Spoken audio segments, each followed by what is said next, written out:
Hello and welcome. My name is Emily Dang, and I have the honor of chairing the Dallas County Child Abuse Prevention Coalition.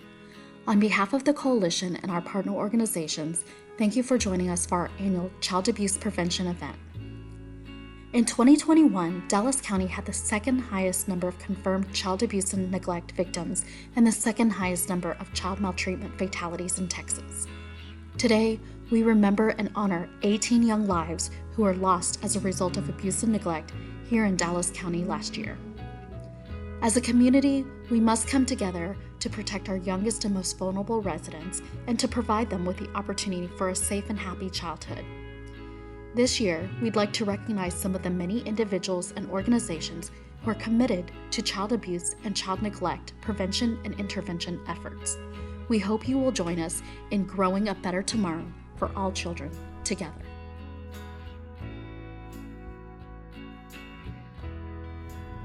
Hi, I'm Teresa Dang, your Dallas County Commissioner. April is Child Abuse Prevention Month. We recognize that most parents endeavor to be good parents and do not abuse their children. All citizens should become more aware of child abuse and effective prevention programs within the community and become involved in supporting parents and other caregivers to raise their children in a safe, nurturing environment. Together, everyone can work to strengthen the health, safety, and productivity of the community in which we live. So thank you for your willingness to work together on this serious community need. Thank you. Hi, I'm Detective Fidel Perez with the Dallas Police Department Child Abuse Unit. I've been with the unit for about 8 years, and I've been with the department a little over 25 years. I came to the unit with the mindset of really wanting to use all of my investigative skills and really put them to the test to help our youngest victims. And since I've been here, every day is a different challenge with each case, coming up with different victims' perspectives and victim stories, which really make our work very powerful and important. We deal with child abuse cases that range from physical abuse to death, and of course the sexual abuse cases. I average about 30 to 35 cases a month, and I average on the most part maybe 5 to 10 of those cases is going to end up in an arrest. I really enjoy doing this job, even though it is a tremendous challenge, because we are helping the most vulnerable victims and really just helping them heal and deal with the situation that they were put into. Hi, my name is Michael Margolis. I'm a forensic interviewer at the Dallas Children's Advocacy Center. I've been a forensic interviewer here for 6 years and a little over 8 years total interviewing children. The Dallas Children's Advocacy Center is a nonprofit organization that utilizes a multidisciplinary approach to help with the investigation, coordination, healing services, and prosecution for the most severe child abuse cases in the Dallas County area. The purpose of this multidisciplinary approach is to help reduce the victimization and remove barriers to the investigation. As a forensic interviewer, when there is an abuse outcry that is made, this is a place where the child does not tell their story to a bunch of people, but can tell it to a trained professional. So I am trained to ask, as a forensic interviewer, to ask them questions in a non-leading, non-threatening manner regarding all these allegations in a semi-structured protocol that we utilize here in Texas. I have conducted a little over 2,672 interviews and have conducted over 57 interviews this year alone. As a forensic interviewer, we are available 24/7, 365, and we're always here to help, and nothing gets me out of bed more and wanting to do this job than to help give a child a chance to heal and find justice. My name's Elena Dosky. I'm a psychologist here at the Dallas Children's Advocacy Center, and I'm the director of clinical training. This year, we welcomed our second cohort of 2 interns so that they could learn how to provide empirically supported treatment for children who experience trauma like sexual abuse and physical abuse.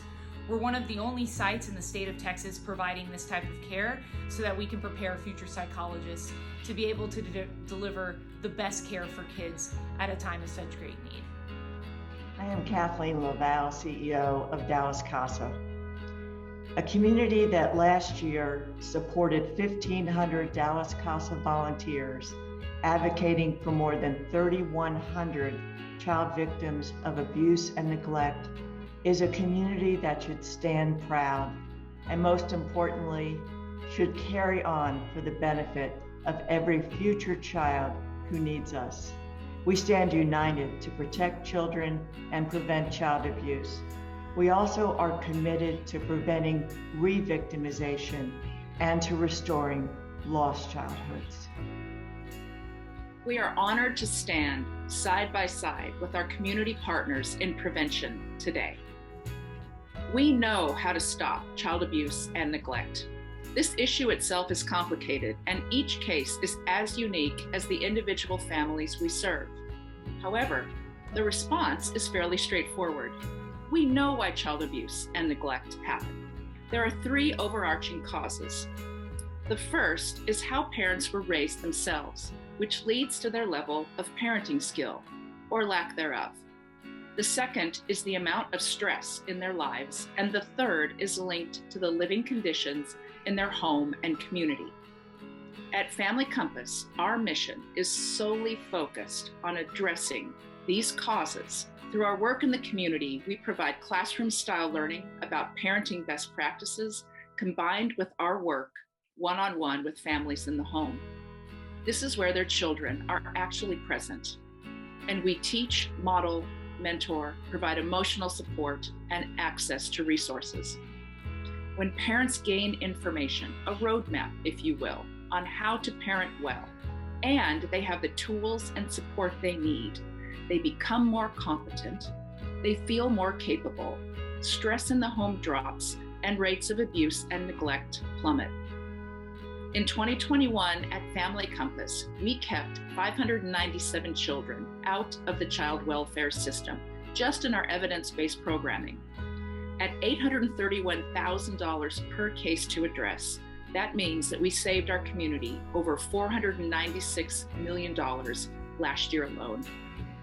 More importantly, those children avoided the trauma of becoming yet another file on the desk of our hardworking intervention partners. This work doesn't happen in isolation, so I thank all of our community partners, all of the workers in the trenches, for shining awareness during Child Abuse Prevention Month on the power of prevention and for strengthening and improving the future for children in our community. Hi, I'm Sophie Phillips, and I have the honor of being the CEO of TexProtects.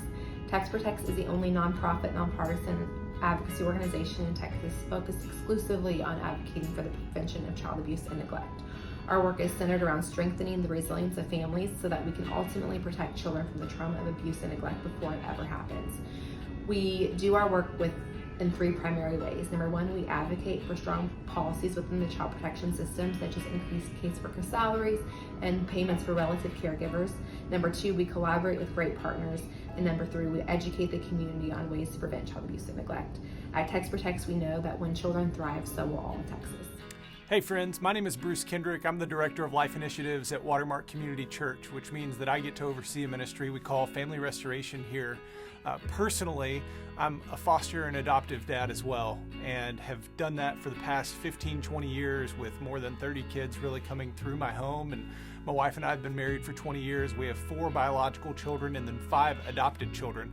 And so life has thrown lots of curveballs our way, but we've enjoyed every second of it. We saw the vulnerability of children and understood a little bit about child abuse and neglect. And so we had an empty room in our home and 1 biological daughter just at that time. And so we started to open up our home for foster care, just 1 child at a time.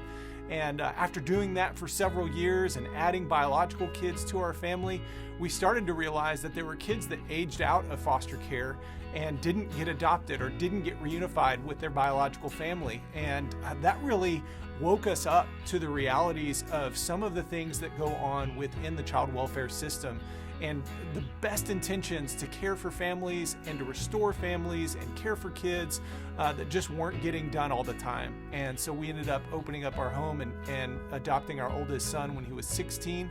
We adopted our oldest daughter when she was 17. Something that we learned along the way was that it wasn't just vulnerable children that needed to be cared for. A lot of the times it was parents that had not been cared for as children, and they'd just gotten older, but they hadn't necessarily matured or had models of people to follow. And so after we had fostered and even adopted for years, we kind of turned around and recognized that while we may have stopped a generational cycle of addiction, poverty, or violence for a child, we hadn't necessarily stopped it for an entire family, because we had kids that had come into our home where even their parents had asked us to adopt them, and yet that parent had had another child, and we had been a kinship provider for them, and our definition of family had grown, where we started to see how intentional we had to be, not just for the needs of a vulnerable child, but for really the families in our community as well. And so when I joined staff here at Watermark, we started to focus on developing a ministry that we now call Path to Restoration, which is a parenting class that walks alongside moms, and soon will walk alongside dads as well, whose kids are in foster care, in order to help them be restored. Because one of the things that we've learned is parents don't just need rehab or a class even. They don't need just an attorney to be an advocate for them in court. They need a community. And we've been a part of some really cool stories. Certainly not everything has been just rainbows and butterflies. There's a lot of hard that we're walking through with some of these moms, and yet we know that these moms and dads love their kids. They tell us that. And we affirm that in them and just go, hey, let us help you continue to care for them, continue to love them. And so we've got a whole team, some of foster and adoptive moms who have turned around and realized some of the things that my wife and I realized, that they were adopting a child or fostering a child and recognizing that the services provided to that parent weren't sufficient to be able to really care for them and help them restore their home, that they would be able to walk alongside their child long term and care for them in their home and in their community, and maybe even reach out to their extended family and help that whole family unit grow. And so it's been cool just to see people who once were kind of sitting on the sidelines, who are going, we care for these vulnerable families, we care for these vulnerable children, we just don't know how to serve them.